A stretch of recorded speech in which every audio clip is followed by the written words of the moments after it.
last time we did this, I had salami and cheese. Before we did it, I eat everything. And it's not good for me.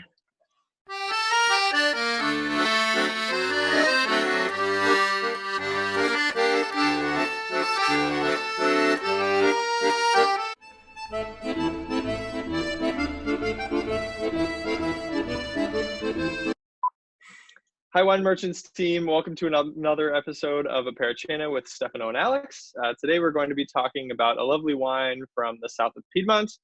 That would be Gavi from Villa Sparina.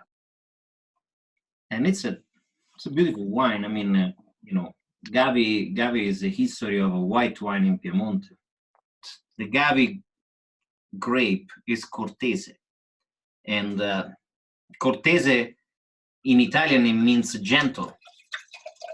Because another things that Gavi has is very gentle as a wine. Is a wine that really makes a drink. So it's not difficult to drink. That's how I like to put it.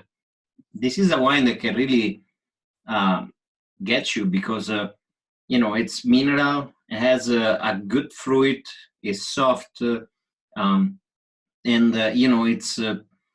You get a nice acidity. It's not really like a Sauvignon. It's not really that aromatic, but you really have a nice structure. Yeah, it's neutral in a pleasant way. A lot of neutral wine grapes are either very phenolic, so bitter, or they have a lot of lees contact. Which gives them sort of that stale beer, bread dough smell that some people either really like or really don't. Yeah. It also gives them a fuller mouthfeel. Gavi is neutral and very light, but still interesting. And I think that's special. I would say probably a little bit of a white flower, not really the scent of the orange blossom, but more of a lighter flavor. Honeysuckle. Yeah, honeysuckle. That's what. It smells like almonds a little bit. Well, if you think that right around the area of Monterotondo, Gavi, where the winery is, there is a lot of hazelnut because the Ferrero, the Nutella, the chocolate place. Yeah, it's right down the road. So there are hazelnut all over there. So you can have vineyard and hazelnut and vineyard. So there are a lot of this influence that comes into the grape too. If you see the finish, it become always a little bit toasty. There are some Gavi that are fruit all the way through. White fruit. Pio Cesare. Well, some are, it's different. Some producer likes to make it a little different, and they charge twice as much. Don't tell anybody. I'll edit that one out. When we were at the winery, the things that of course it's the first things that comes is the beauty of the place. I mean, everything's in there is detailed to the perfection. They have a cellar right underneath the whole structure that's very old, and so Stefano brought us down there, and then we walk in, and there are on the ceiling of the cellar there are all salami hanging in there. Really? Yeah, so that's so cool. Hanging in there is perfect because you have everything: good wine and salami. What about Villa Sparina's location makes it unique, other than that super old cellar? Well, they are right in Monterotondo, right in the crew of Monterotondo. So Monterotondo is actually what's considered the crew of the Gavi, and actually Villa Sparina does the Monterotondo crew that they release every 7 years. And you open at 2010. Okay.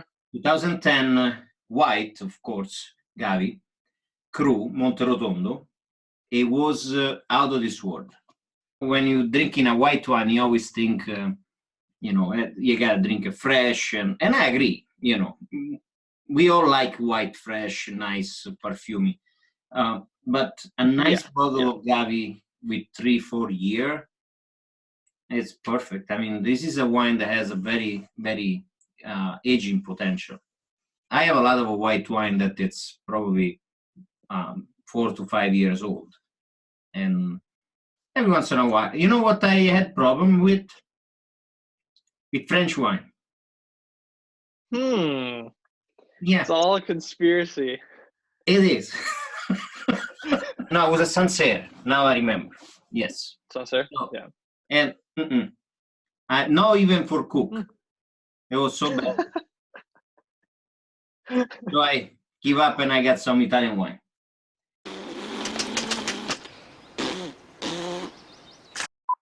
So we visit the cellar, and the old cellar, with the arch and the brick and mold, and very nice. And then but they add to the winery, right?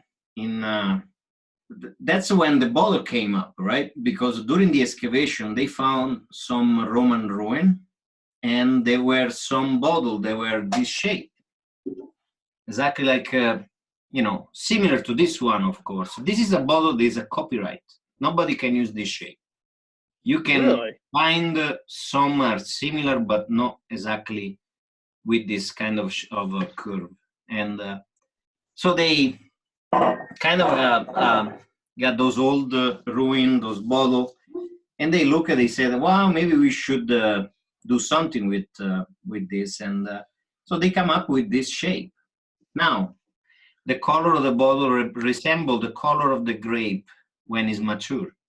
Hey, look at this. Look how good is this Villa Sparina. See the little Italian flag in there? Oh, yeah. Yeah, that's the nice touch. That's how Stefano Moccagatta is. Stefano Moccagatta is the owner of Villa Sparina with his brother and sister. Okay. So they really look at, they're perfectionists.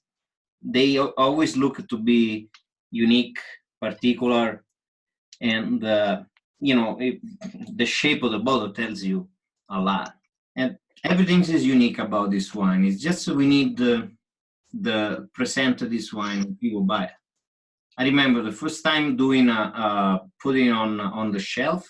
I was putting on the shelf, and then there was people that were taking it out on my hand because they loved the bottle. Thanks for watching Wine Merchants team. We appreciate your attention as always. See you next week. See you guys, and sell some Gavi.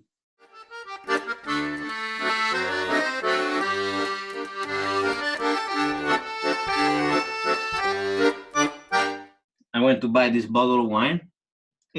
My wife ordered some mask made in home. Yeah. So look at this. So my head is pretty big, right? So these people that make this mask, I don't know, they have probably a little head, because look at my pushing on my ear. I look like Tio Fester, Uncle Fester. Look, big ear, no hair. Anyhow. You look like a Smurf that's tan.